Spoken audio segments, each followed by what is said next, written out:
I also had a very good meeting yesterday with Deputy Prime Minister Yuri Borisov, where we went through issues relevant to the Intergovernmental Commission. So let me speak a little bit about the talks this morning with the Foreign Minister. I think what it showed was that despite the fact that so many things are changing in our world, both before and as a result of the COVID-19 pandemic, our time-tested and trust-based relationship is very much not just in place, but remains very strong, continues to grow. And we are seeing that in different ways, and I would like to, right at the start, express my appreciation for the support we got from Russia during the second wave of the COVID pandemic this year. There were 4 consignments which were flown in on a very expedited basis by the Russian government. And of course, as you've also heard, now India has become a partner of Russia in the production and use of the Sputnik V vaccine. And we believe that this is not only good for the two of us, but it has positive implications for the rest of the world. Now, we've always seen our relationship with Russia as an contribution to global peace, security, and stability. I think what what makes our working together so natural and comfortable is our belief in a multipolar global order. We consider that to be a reflection of a very natural, I would say, inevitable process of the evolution of interstate relations in the 21st century. Now, much of our talks, especially the bilateral side of it, was to review the progress in different dimensions of our very broad-ranging cooperation. I think Foreign Minister Lavrov has spoken about its different developments there. I don't want to repeat that, but I would recognize that we've actually made very good progress, even though for the last 1 year, a lot of this has been through virtual contacts. And I can assure you that when the annual bilateral summit takes place this year, the development, the progress in our cooperation will be very much on display before all of you. A new dimension that has been added to our relationship, of course, is the agreement to hold a 2+2 dialogue of foreign and defense ministers. We felt that we should do that sometime as per mutual convenience this year. Otherwise, I can say we are very satisfied with the all-round development of our relations. Again, as you know, a lot of our cooperation is focused on the nuclear, space, energy, and defense sectors. The Kudankulam nuclear power plant project is on track, and you heard Foreign Minister Lavrov tell you that the concrete first pour for Unit 5 has taken place. Space, again, has both practical and, I would say, symbolic importance for our relationship. You have been our original and strongest partners on the space side. The energy cooperation between us has grown very significantly in the last few years, and we see that today reflected both in new potential investments and long-term commitments which we have agreed to in the field of oil and gas. Our defense military technical cooperation, but I would say even industrial collaboration today has been strengthened by a Russian interest in Make in India program, which is very visible. Moving beyond the established areas, we have been discussing greater inter-regional cooperation, particularly with the Russian Far East. We spoke about how we could take that forward. There are some agreements which have to be signed. I think we made some progress there. We discussed connectivity, especially the North-South corridor. We discussed it yesterday with Mr. Borisov, but also today with Mr. Lavrov. The Chennai-Vladivostok Eastern Maritime Corridor as well. I briefed him about, what is happening in terms of developments in India. And I think overall our sense of economic cooperation and science and technology cooperation was very positive. In terms of regional and global issues, India is poised to hold the presidency of the Security Council in August. So I shared with Foreign Minister Lavrov our plans and ideas for that month, and we obviously value Russian participation and cooperation in that regard. I would say in the UN Security Council, this is not a surprise. In fact, it is very much a natural happening that we have worked very cooperatively and very positively. So the strength of our strategic partnership, I think, is also today expressed when it comes to deliberations in the UN. India is currently the chair of the BRICS and also of the RIC. So that is also something we discussed. We have common membership of G20, of ASEAN-led forums, of SCO, of SICA. So we have an SCO foreign ministers meeting coming up very soon. So we've spent some time on that.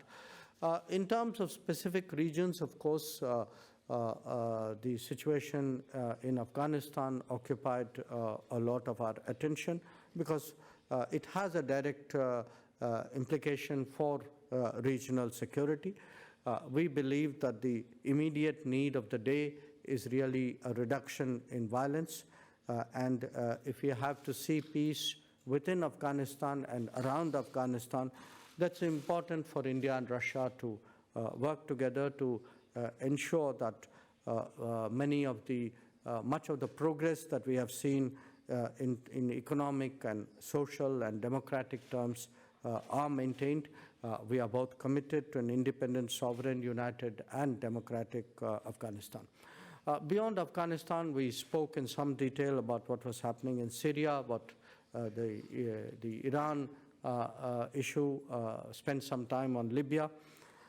And we have both long-standing interests in the region. We believe that peace and stability in such a sensitive region is very, very important for global interests. From my side, I shared our viewpoint on the Indo-Pacific. We support cooperation that reflects the multipolar and rebalanced character of global politics.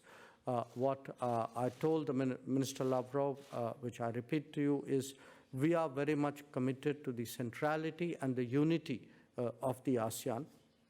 And we believe that the Indo-Pacific Oceans Initiative that we tabled in the East Asia Summit is very important for the larger region. We, of course, because of our larger geopolitical compatibility with Russia, we see a more active Russian presence and participation in the region as something very, very important. So once again, what I would conclude by saying is it was a very good discussion. It is very much part of a regular, continuous dialogue that we have been having. It's very good to be back here, Minister Lavrov. And I would say we have today made good progress as part of preparations for the summit. Thank you very much. Now moving on to questions. Russia Today. Thank you very much. Mr. Lavrov, Taliban has declared today that it already controls 85% of the country's territory, including cross-border points with Iran. What additional measures can Russia undertake together with Tajikistan in order to strengthen the borders, as 2/3 of those borders are under the control of Taliban? And can the world make its peace with the fact that Afghanistan will be controlled by Taliban with no negotiations with the government in Kabul? And Mr. Jaishankar, how can you comment on the development of situation in Afghanistan? Is India concerned by the current events in Afghanistan? Thank you.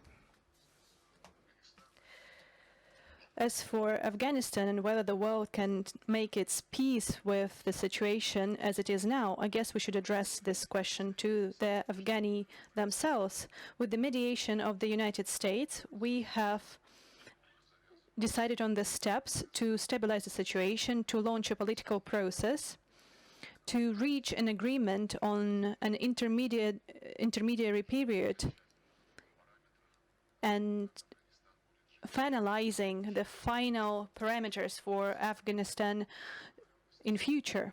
I believe that the decision should be made by Afghanistan itself, but the agreements between Washington and Taliban were welcomed all around the globe, and now we want to see those agreements implemented in practice. As for the ongoing clashes, I believe that the situation in Afghanistan is of great concern to us from the viewpoint that this situation might spill over the borders to the countries, our allied countries. The Taliban has now taken the cross-border points on the border with Iran, on the border with Tajikistan. As far as those events take place in Afghanistan, we are not going to undertake any measures except for urging for a political process to go forward, which was supported by the people of Afghanistan. We will discuss Afghanistan next week in Dushanbe, where the ministerial meeting of SCO will take place. We talked about it today, and the contact group SCO Afghanistan meeting will take place. We will hear what our Afghani friends have to say and what are their plans to promote the political process in the country. And also next week in Tashkent, we'll have a conference of the Central and Southern Asia. And I believe that the Afghanistan issue would be also of high importance during the discussions, and we hope that all the participants would send a strong message to all the people of Afghanistan to start negotiating for real. On my part, your question, yes, of course, we are concerned at the direction of events in Afghanistan.